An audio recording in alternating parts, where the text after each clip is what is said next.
When I first talked to you about this, it wasn't clear that you were writing a biography, so I want you to tell me a little bit as we began, David, about the process, how you came to write this particular book. Was it the book that you actually planned to write?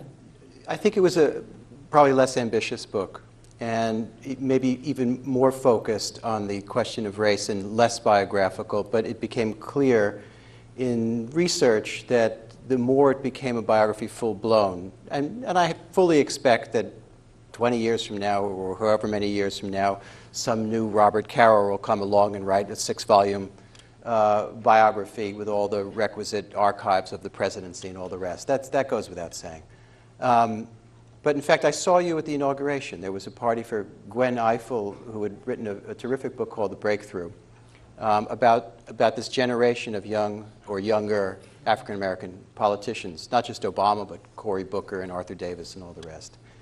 And you know, it was just germinating in my mind. I had written a piece called The Joshua Generation for The New Yorker, trying to get a handle on what had happened, which was an astonishing event just after the election, and started going to Chicago as often as I could, which meant weekends and little bits of time here and there. And I had never attempted writing a full-blown book while editing the magazine. And it just became more and more and more interesting. The more and more I spoke to these old acquaintances, whether it was at Harvard Law School, Chicago, Hawaii, all the obvious spots.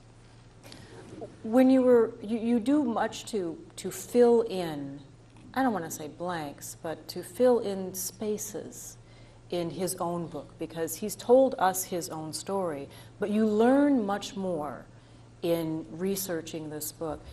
Did you find that it was difficult to get people to open up and talk to you about this? No, not because really. It's one thing that many of his friends have been, and his acquaintances have been very guarded with his story. Well, I didn't find it fantastically. Once you get into the political class, once you get into the area of people who are running campaigns and have resentments or vendettas or reason to stay quiet, it becomes a trickier transaction. Then the word on background and okay, the quotes and all that kind of Washington, New York stuff comes into play. But going to Chicago and talking to, you know, former mates and community organizer, or the particularly women who work with him in community, there was no hesitation at all. It was fun. That's the kind of reporting I like best. The whole transaction over off the record, on the record, and all the gradations in between is tedious, and also becomes very tricky in terms of whether you're being told the truth or being spun like a top. There were a few people that we meet along the way who really help us develop a much fuller picture, and I want to begin in Hawaii if I can, because there was a friend of Stanley Ann Dunham, who you talked to extensively. Stanley Ann Dunham is the mother, not a common name for a woman, and Stanley Ann Dunham's father wanted her named Stanley because of his grave disappointment that his daughter hadn't been otherwise. And she eventually went by Anne, so I'll call her Anne so we won't confuse it, because his name was, wait for it, Stanley. And she decided to be an anthropologist at a certain point, and particularly in the area of Indonesian studies and Javanese craftsmen and the rest. And she found an academic mentor at the University of Hawaii who happened to be the granddaughter of John Dewey. Her name is Alice Dewey. And you asked about the difference between his memoir and autobiography and this book. They're radically different. I think memoir and autobiography is a story. It's the story we tell of ourselves. They can be deeply researched. I know that you've been working on one. I think Obama did research for his, but it's a highly shaped thing, literarily shaped. He doesn't do the work of a reporter or a historian or archival work. He's doing personal work, literary work of self-understanding. And his book has no politics in it whatsoever. His book ends when politics begins. It's the book of a pre-political man, although he may have had ambitions. But to go back to Hawaii, the other big missing piece, or one of the larger missing pieces in the autobiography, is the mother. It's called Dreams from My Father, and it's about, in many ways, somebody trying to do battle with, learn about, reconcile with a ghost. A missing, utterly missing father who leaves the household after infancy, in infancy, reappears for 10 days when Obama's a kid, disappears again, and Obama hears all kinds of stories about him the way kids do, but can't get his hands around him. And that's the big drama of the book. And there are 3 big sections to the book. It's a highly structured young man's literary attempt, and it's very good. But it's highly structured. And the end of each of these 3 big sections, and this is not somebody we know to be in tears a lot, he ends weeping. And one of the sections ends with him weeping at his father's grave.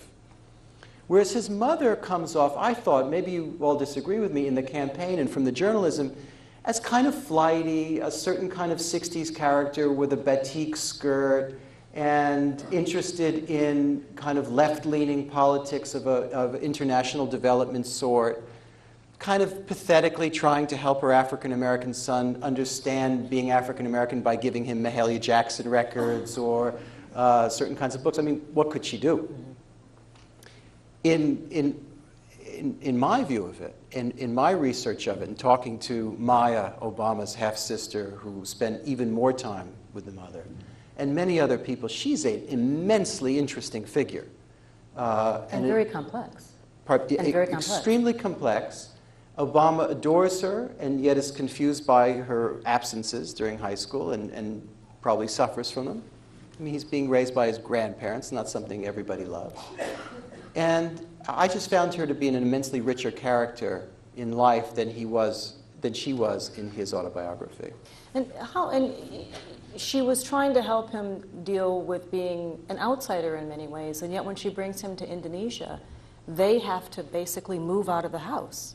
And it's exactly right. When she started doing research in Java, they lived on an old palace grounds.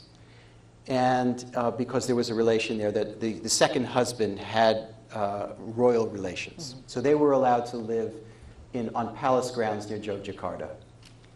When Barack Jr. would make his occasional trips to Java to join his mother on vacations, they had to move off the palace grounds because it was one thing to have an American, it was quite another to have an African American. I mean, this is not a guy who suffered the slings and arrows and nightsticks of John Lewis. But as C.T. Vivian, one of the great heroes of the civil rights movement, said, you're born into this country at any generation as an African American, and you don't escape suffering at all. And so Barack Obama, what is the night he becomes a national and international figure? It comes in the summer of 2004, Boston. He gives a speech. He's a state senator. Now, if you're in D.C., you don't have a state senator, but you go in front of an audience and ask, raise your hand if you know who your state senator is. 6 hands will go up, and 5 of them are lying. He was a state senator of promise, and he's running for a Senate seat. He makes this speech that knocks everybody out. Everybody knows who he is. He's on every national television show and radio show and in the newspapers and magazines. He's profiled here and there. He goes to Logan Airport with his campaign manager, a white Southerner named Jim Cawley, and he's pulled aside for extra wanding and searching. Now, that didn't happen to Jim Cawley. Mm-hmm. And Cawley says, Barack, what the hell? And Obama says, and I quote, these are the words that Cawley recalls, dude, not to worry. I've got it. This has been happening to me all my life. Mm-hmm. So they're not the nightsticks of the Moses generation. Nobody's suggesting for a second that he didn't have access to elite institutions, Occidental, Columbia, Harvard Law School. But he didn't escape that experience either. I don't care if he grew up in Hawaii. Even in Hawaii, which prides itself on multiculturalism, except for one thing. Mm-hmm. All the black people are on military bases, except for a couple kids here or there. So it was a really difficult struggle for him. And how does that inform his personality, his outlook, his worldview? I mean, Chris Edley, who was a very good friend of his, who is an advisor of his, often describes the experience of living in America as a black man, to experience something that he akins to deep muscle tissue bruising. Not the kind of thing that you might be able to see, but the kind of thing that you sort of feel an ache that makes itself present in the way that you might feel arthritis in the rain. It's there, and it surfaces and lets you know that it's there from time